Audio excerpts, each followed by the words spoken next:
Hi, so my name is Leo Richardson, and I will be doing my final project on queer youth safe spaces in Black films and documentaries. So, Black trans youth are a highly underrepresented group both in media at large and in specifically film media. I was only able to find around 4 or 5 films, and the majority were documentaries. So this creates in the film landscape a lot lack of intersectional experiences. There are a lot of films about white trans youth and Black youth in general, but very few about the specific intersectional elements of being a Black trans individual. So, what I wanted to explore with the films that I was able to find is what themes are frequently talked about in stories about Black trans youth, and specifically, what defines a safe space for Black non cisgender youth, and how are these safe spaces unique to this intersection of identity? Basically, what makes these safe spaces safe for Black trans youth? So the first one I want to talk about is Saturday Church. So the titular safe space in Saturday Church is basically a queer youth group that takes place in a church. This is a fictional film focused on the main teenage boy character as he goes to this youth group. He is sort of starting to question his gender identity and sexuality, and this group provides him with a sense of community. He gets to make friends, and they encourage him to explore his identity and kind of play around with gender. It's a safe space for him. Something specific to this film is it contrasts the safeness of the Saturday church with typically assumed to be safe places, such as the home and real church, or a religious church. And here we see that, like with at his actual church, he's very uncomfortable, and at home he's uncomfortable. But this kind of non-safe place, like a club, is more comfortable for him. So, alongside that, some additional things that will come up even more so in later films is ideas of sex work in the ball and Kiki scene. He does participate in a Kiki-esque ball at some point later in the film, but primarily it's focused on the safe space of the Saturday Church.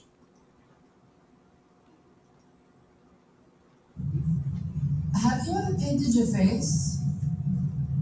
No. What are you? Freaking Mother Teresa over here? Actually, let's do some Princess Diary shit. This pink Moomba bitch will look over on that look. Swipe that shit at Kmart. Target. I went to Kmart. I don't know if I. Relax. It's not gonna hurt you. Now first your lips.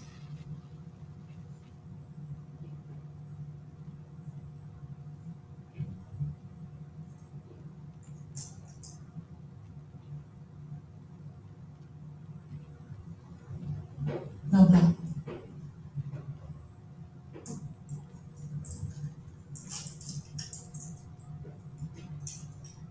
Get into that mode. Tell me that's not since you watch BS and shit like that. I don't see nothing special. Looks beautiful. Thank you.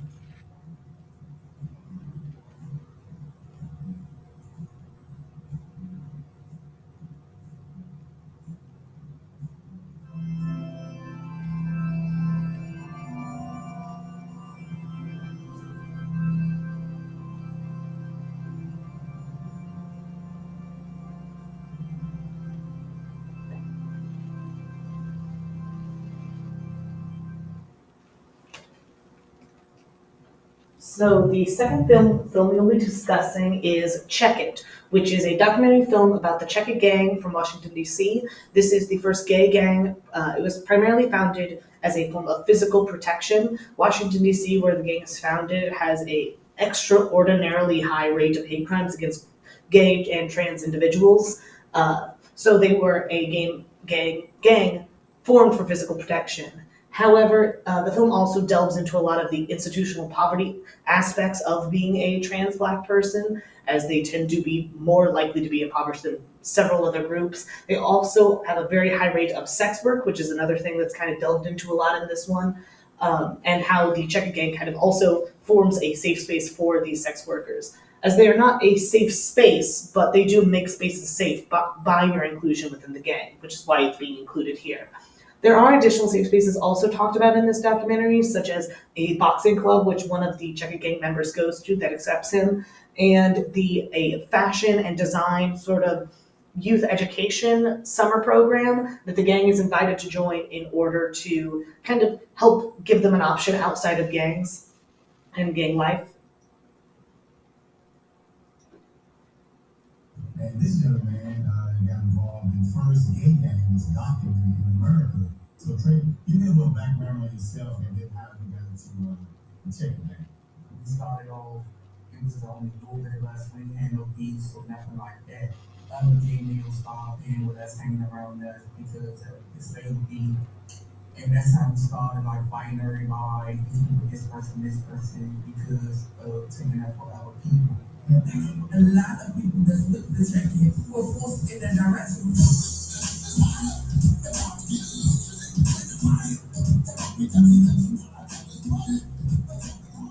So check it to go every hood going to clubs, fighting, beating up people, you putting people in the hospital, you going up in your hood, in your house, whatever you did, and that's how we made our name, fighting for each other. That's where we got our respect from. Yeah, I tell y'all a gangster man. So you meet this crew that crew, y'all get it in. Well, a lot of gays that's with the check-in were pushed in that direction, not having to know where to go, not having to know what to count on and stuff like that. But no one with the check-in is a thug. Like you all say, you are a family. You look out for each other. You all sleep at each other's houses when you put out by parents who go and tell for who you are. You fight for safety, and protect one another. So,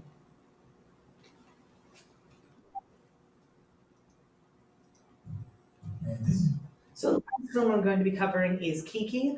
Kiki is a documentary about the ball and Kiki scene that is currently a safe space that exists.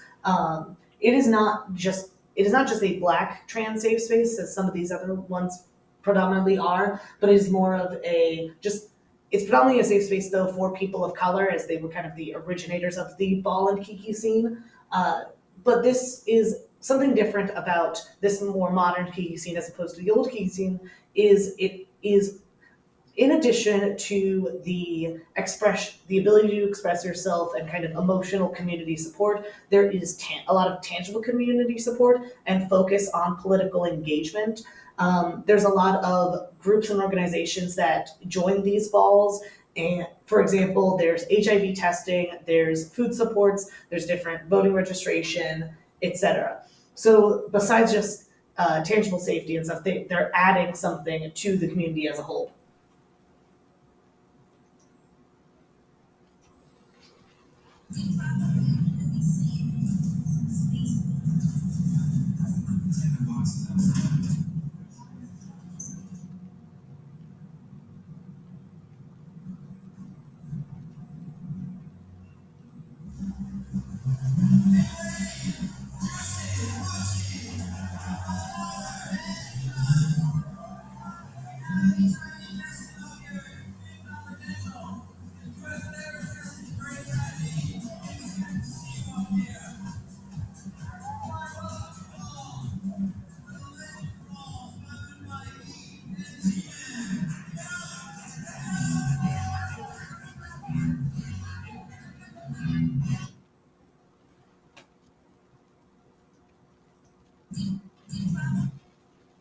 So, in summary, there is within Black trans media, specifically Black trans films focused on queer youth, there's a lot of reoccurring themes.